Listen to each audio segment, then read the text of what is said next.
Trinamool councillor তথা মেদিনীপুর শহর তৃণমূল কংগ্রেসের প্রাক্তন সভাপতি বিশ্বনাথ পান্ডা, তার ছেলে প্রসেনজিৎ পাণ্ডব সহ 3 অভিযুক্তকে রবিবার মেদিনীপুর আদালতে চিফ জুডিশিয়াল ম্যাজিস্ট্রেটের এজলাসে পেশ করা হয়। আদালতে নিয়ে যাওয়ার সময় আদালত চত্বরে উপস্থিত কিছু স্থানীয় বাসিন্দাকে চোর চোর স্লোগান দিতে দেখা যায়, যার ফলে এলাকায় উত্তেজনার পরিবেশ তৈরি হয়। পরিস্থিতি নিয়ন্ত্রণে রাখতে আদালত চত্বরে মোতায়েন করা হয় বিশাল পুলিশ বাহিনী। পরে অভিযুক্তদের আদালতে তোলা হলে বিচারক 3 জনকে 4 দিনের পুলিশ হেফাজতে নির্দেশ দেন বলে জানান সরকারি পক্ষের আইনজীবী দেবপ্রসাদ চন্দ।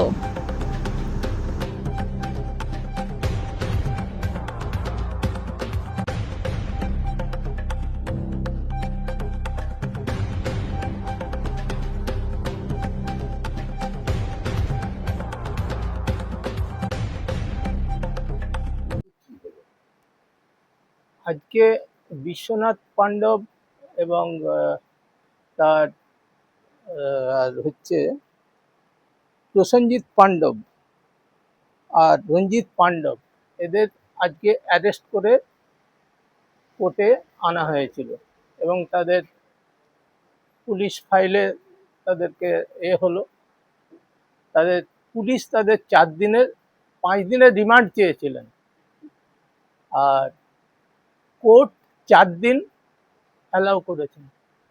অভিযোগটা হলো 14/5/2026 কমপ্লেন অনুযায়ী এখানে বংশী নন্দী, এই পাটনা বাজারের, উনি একটা অভিযোগ করেছিলেন যে 4/5/2026 তার কাকু রাত্রি প্রায় 10টার দিকে বাড়ির পাশেই, অত্যন্ত গরমের জন্য হাওয়া খাওয়ার জন্য বাড়ির পাশেই উনি দাঁড়িয়েছিলেন।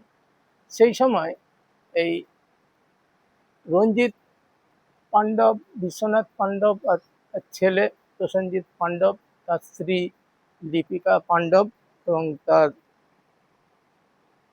আরেক তার ওই প্রসেনজিৎ পাণ্ডবের স্ত্রী, তারা সব অস্ত্র শস্ত্র সহ,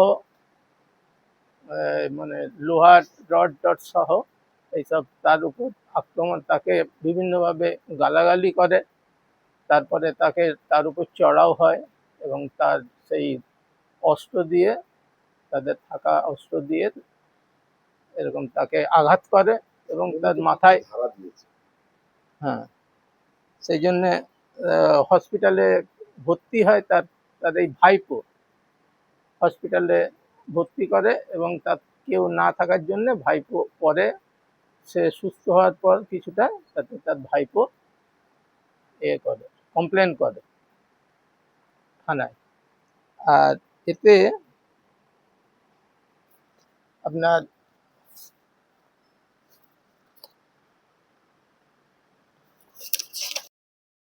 126-2, 115-2, 117-2, 118-1, 118-2, 109-1, 351-2, 3/5 বিএনএস অনুযায়ী এদের ধারাতে এদের অভিযোগ দেওয়া হয়েছে এবং 5 দিন রিমান্ডে কোর্ট 4 দিন অ্যালাউ করেছে।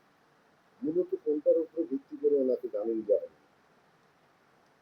এটা 109/1, এটা তো অ্যাটেম্প টু মার্ডার ধারা এটা। এছাড়া অন্যান্য এসবও আছে। তাছাড়া ওনার একটা অ্যালিগেশন আছে, বন্দুক দিয়ে উনি মানে মুখের মধ্যে ঢুকিয়ে তাকে করবেন, এরকমও একটা কমপ্লেনে আছে। সেগুলোও সব বিষয় আছে, সেই সব কারণে হয়তো কোর্ট সেগুলো দেখে ওনার এটা রিজেক্ট করে। আমার নাম দেবপ্রসাদ চন্দ্র,